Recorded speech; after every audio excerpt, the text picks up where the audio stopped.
একটি নির্দিষ্ট মহল ইসকন সন্ত্রাসীরা আমার স্বাধীন সার্বভৌমত্বের মধ্যে ধর্মীয় সাম্প্রদায়িকতাকে উস্কে দেওয়া, রাষ্ট্রের মধ্যে নৈরাজ্য সৃষ্টি করা, মুসলমানদের মধ্যে বিশৃঙ্খলা সৃষ্টি করার জন্য তারা যুগে যুগে তাদের প্রাণ প্রোগ্রাম বাস্তবায়ন করে যাচ্ছে।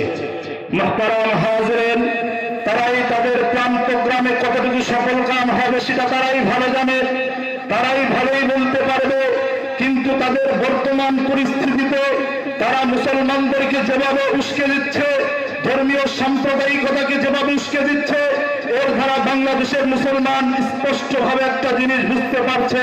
এরই সূত্র ধরে আল্লাহ পাক রব্বুল আলামিন বাংলাদেশের মুসলমানকে জিহাদ নামক এক মহান ইবাদতের সুযোগ করে দিচ্ছেন। মুহতারাম হাজিরিন, আপনারা জানেন এই ইসকন সন্ত্রাসীদের এত বড় সাহস, আমার স্বাধীন সার্বভৌমত্বের মধ্যে বসে, আমার মাতৃভূমির মধ্যে বসে আমার দেশের আইনজীবীকে প্রকাশ্যে হত্যা করবে, আর আমার বাংলার মুসলিম যুব সমাজ চুক্তি মেরে বসে থাকবে। যুবক তোমার দৌড়িতে রক্ত থাকবে, আর ইসকনের হাতে আমার মায়ের বুক খালি হবে। এখন সময় এসেছে একবার ঘুরে ধরার, হস্ত ধারণ করতে আরেকবার বদলের হাতিয়ার, স্বার্থপর হুদের রোগ অহংকার, অগত্যন্ত হবে ইসকন সন্ত্রাসের জিন্দান খায়, অগত্যন্ত হবে ক্রান্ত হাত নিষ্পিত করে দিতে হবে পৃথিবীর ইতিহাস থেকে এই সন্ত্রাসী গোষ্ঠীকে। মুহতারাম হাজিরিন, আজ যদি ডাক আসে ইসকনের বিরুদ্ধে জিহাদ করবেন, কে কে জিহাদ করতে রাজি আছে হাত উঁচু করে দেখেন। মাতৃভূমি রক্ষা করবেন নাকি জিহাদ করবেন? ইমান বাঁচাবেন নাকি জিহাদ করবেন? ওদিকে আমার গরুর পিছ রক্ষা ভারতীয় জাতিদের নাকি বাংলাদেশের ফেনী আর চট্টগ্রাম দরকার। এই ফেনী আর চট্টগ্রাম কিসের অধিকারে চাও? যৌতুক? কন্যা তো এমনিতেই গেছে, পালা গেছে, এমনি তো দেয় নাই। স্পষ্ট ভাষা বলে দিন, এটা গুজরাট না, এটা বাংলাদেশ, এটা ভারতের দিল্লি না, এটা বাংলাদেশ।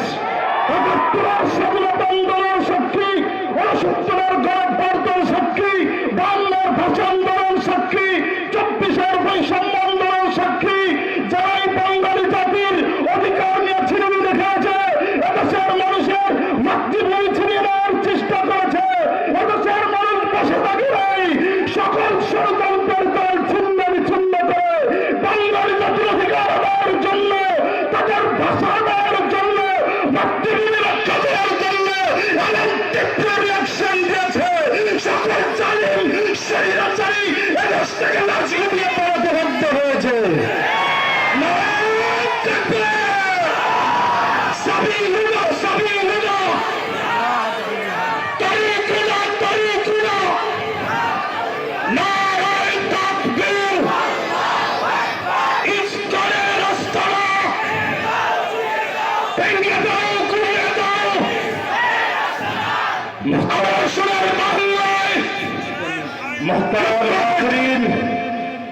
আমার দেশের শান্তিপ্রিয় হিন্দু ভাইদের স্পষ্ট ভাষায় বলে দেয়, তোমরা আমাদের নাগরিক ভাই, তোমরা দেশের মধ্যে থাকবে, তোমরা দেশের সুবিধা ভোগ করো, তোমাদের ধর্মীয় অনুষ্ঠান করবে, পালন করবে, দেশের মুসলিম জনতা তোমাদের কুস্তিম কারো বাধা দেয় নাই, ইনশাআল্লাহ বাধা দেবে না। তোমরা শিক্ষাগত অর্জন করো, শিক্ষাগত যোগ্যতা অর্জন করো, এদেশের মেম্বার হবে, মন্ত্রী হবে, মিনিস্টার হবে, এমপি হবে, আমাদের তাতে কোনো দুঃখ নাই। কিন্তু স্পষ্ট ভাষায় কথা বলে দেয়, আজ ভারতের উত্তেজনায় যদি তোমরা আসক্ত হও, ইসকনের সাথে হাত মিলিয়ে তাদের ধোঁকায় পড়ে আমার এই স্বাধীন সার্বভৌমত্বের মধ্যে যদি নৈরাজ্য সৃষ্টি করার চেষ্টা করো, রাজ্যের মধ্যে অশান্তি সৃষ্টি করার চেষ্টা করো, ইসলামের শান্তি সৌহার্দকে বিনষ্ট করার চেষ্টা করো, খোদার কসম করে বলি, ২৪ আন্দোলনে ১০০ রক্তের বিনিময়ে যে স্বাধীনতা অর্জন করেছি, জীবন দিয়ে ভারত রক্ষা করবো, জীবন দিয়ে ভারত রক্ষা করবো। মুহতারাম হাজিরিন, মুহতারাম হাজিরিন, আজ বাংলাদেশের কিছু নামধারী মুসলমানরা তারা আজ ভারতের সঙ্গে গাদ্দারিতে লিপ্ত হয়েছে, পর্দার আড়ালে তারা পরকীয়ায় লিপ্ত হয়েছে। মুসলমান, এটা অবাক হওয়া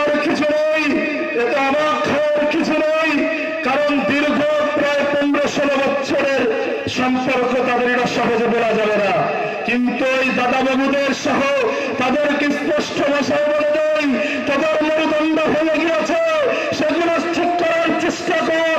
বাংলাদেশের মুসলিম উম্মার মেরুদণ্ড ভাঙা দিবা স্বপ্ন দেখার দাও। মনে রাখবি এদের শাহজালালের দেশ, এদের শাহ মাখতুর ফখরে বাংলার দেশ, এদের সাবেক চিকিৎসি আর শামসুল হকের দেশ, এদেশের সুরজাত আল্লাহ আকবরের ধৈর্য, এদেশের সুরজাত আল্লাহ আকবরের ধৈর্য। বক্তব্য আমাদের পরিষ্কার, ক্ষমতার ভয় দেখে আমার মাতৃভূমির মধ্যে যারা কুদৃষ্টি দেবে এদেশের মানুষ বসে থাকবে না। সোজার ষড়যন্ত্রের জাল ছিন্ন বিচ্ছিন্ন করে ইমানের বাবা বিপত্তি কেন্দ্র ছিল হয়ে আমার রাজপথে আসবে। আমার স্বপ্ন চিত্তর হবে, একটি স্বপ্ন চিত্তর নয়, হাজারো স্বপ্ন চিত্তর হবে। রাধা কৃষ্ণ সত্য করে গদ্দারের ষড়যন্ত্র বাংলার জমিনে বাস্তবায়ন হবে না ইনশাআল্লাহ। মুহতারাম হাজিরিন, অনুষ্ঠানের পর্যায়ে কোরআন হাদিসের আলোকে অত্যন্ত গুরুত্বপূর্ণ তাকরীর